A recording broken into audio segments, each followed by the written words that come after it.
that rounds out our normal anime. So let's talk about Korra, because my god, that last episode of Korra was the best thing I've ever seen this series put out. All I want to say is I'm so glad Iroh's back, or at least just for that episode. It made me happy. I know. Although I will say that got spoiled for me by one of my friends. Really? Yeah. He's like, "Oh, I'm so glad I found out Iroh's alive," and I'm just like, "What? He's not alive." And then I got to the episode. I'm like, "He's not alive. You're an idiot." Like, I'm just like, no. He plainly said that he knew he was gonna, like, he had nothing left to do, so he left his earthly body and just came to the spirit world. Yep. So I'm just like, no, you're an idiot. So basically, what happens is at the end of last episode, Jinora and Korra go into the spirit world together, which starts the beginning of this episode of them arriving in the spirit world. Just being like, "Ooh, Jinora's being like, ooh, this is so pretty. I want to be here forever." And then they get separated because Korra's a hothead. Yeah, Korra's a hothead, which causes the spirits to go wild and stuff. She just tried to bend at us in our own holes. Yeah, and they all attack her, and she gets put into this scary forest. And then she gets turned into a little girl because the spirit world makes you what you are the inside. world. Yeah, it's the way that you feel. Yeah, it's like the way you are or the way you act. Yeah. So she acts immature and like a child. So she was scared like a little girl. So yeah, she just became a little girl. And then Iroh finds her in the forest, and everyone was just like, Iroh! And we're all happy. Because Uncle Iroh's the best part of Avatar. Now, other than I was watching cactus juice. The quenchiest. I was watching it in a semi-noisy building. You're at work, weren't you? Yeah, I was at work. I couldn't really hear his voice all that well. It's the same voice. Is it the Mako replacement voice? No, it's the same. Mako died. Huh? Mako died halfway through season 3. It's the replacement voice. It's whoever was him at the end of the series. It's the same guy. Okay. All right. So good stuff with that. We finally got an answer to why the hell he could see Avatar Roku. Yeah. And hey, look, you remembered his name. Yeah, I did. Avatar Roku and Aang flying away on his spirit dragon in season 1 of Avatar. It's because he's like Jinora and he had like a birth connection to the spirits. Yeah, he's close to the spirits. That was really good stuff. And I was thinking about that. I was just like, that's a question that's been in there since the beginning. That's good stuff. Also, he finds the teapot that Avatar 1 had. He has the teapot. And he's just like, this is my prized possession. What's Iroh doing in the spirit world? He's having a tea party with some wedding, with spirits that just got wedded. Yeah, wedded. Wedded's a word now. It is. It's a real word. Don't doubt yourself. Wedded. Yeah. Either way. And then Iroh and Korra gets upset, and all the spirits get all angry. Darky. And Iroh's like, hey, chill out. You're doing this. I was just like, oh, what? Go man, that's right. And she's all like, Iroh explains that as the Avatar, you have the ability to change this world. Like, you can make the sun shine. She looks up and she's all like, she's less scared and happy now. I can make the sun shine. The sun shines. She's just like, and Iroh makes a point that, like, in the real world, she can do similar things like that too. Which, I mean, that might be interesting later.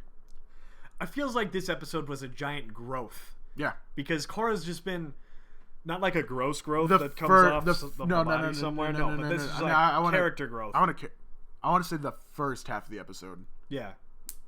Before she got all the stuff with Iroh. Yeah. The Iroh stuff was. But finally, because for the entire first season and the majority of this season, she's just been a stupid hothead, and like she didn't learn anything at the end of season 1. Nope. Or a child, which makes a lot of sense why she became a child when she went to the spirit world. Which I can attest that to a lot of. The writers wrote themselves into a corner and they didn't know they were getting a season 2. Yeah. But finally, my God, finally. What else?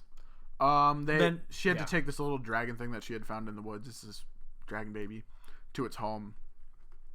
So she starts walking and she like teleports like halfway there because you can do whatever in the spirit world. Yep. She walks up the mountain. She walks up this mountain and she's confronted by these dark lion spirits. And she starts to get scared. Like, hey, she starts to get scared, light and then inside of me. Then she realizes that she does her little cute sun thing. Yeah. And she makes, without bending, she turns them into like clown tigers, to be honest. Yeah, she turns them into like Chaozu lion spirits. And then, she gets the little dragon thingy back to its nest. She rides those tigers up to the nest. Yeah, that's true. And then the dragon thingy turns into this giant phoenix dragon thing. It was great.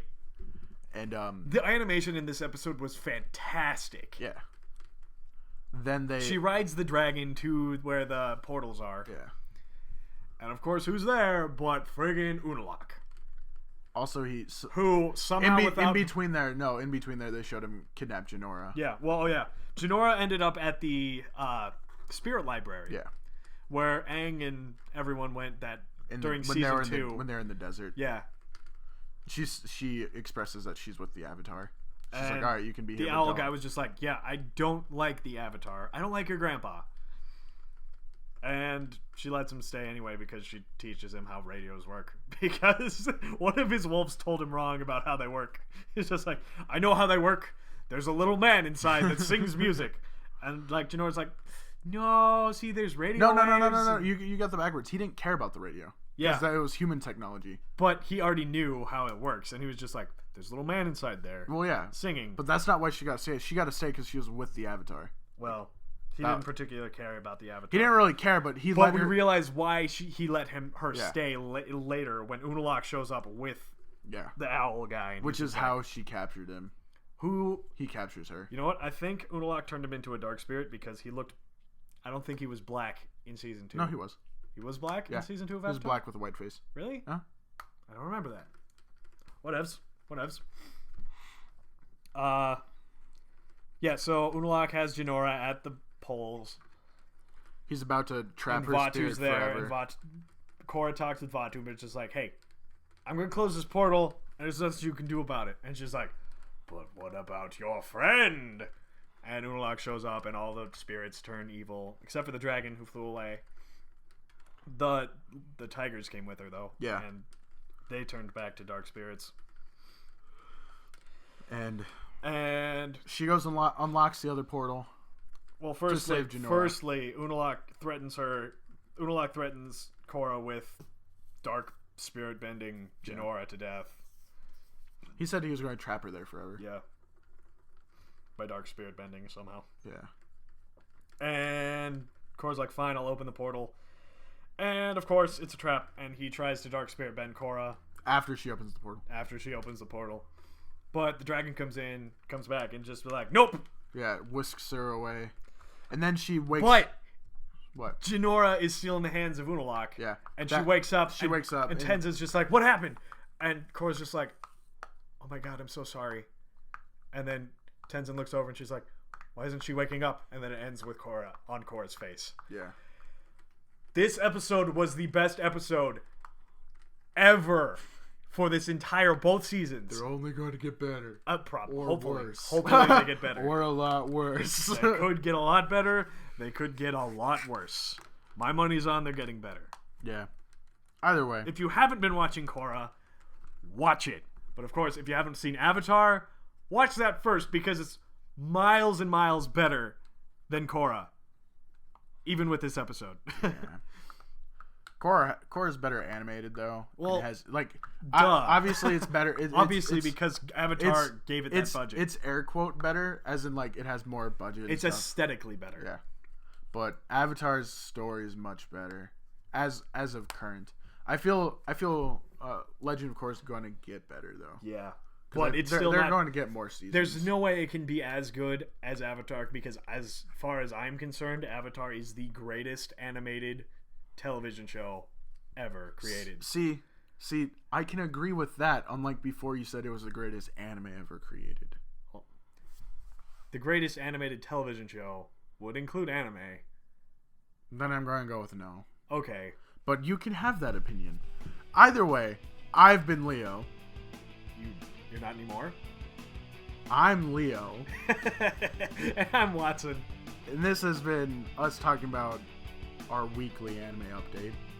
This has been a nice spread out. This is all going to be released in one day, but it's all going to be in different videos. So, yeah. Sorry about that, I guess. But Either way, It's easier for people to find it. like, favorite, and subscribe. If you like our content, go visit our Facebook page. Follow our Twitter. I told the people on a note that there'd be weekly recaps, and I guess this is what this is going to be. It's not going to be one video anymore, but it's going to be awesome. So keep tuning in. It's probably going to come out Tuesdays. And I'll see you later. Bye.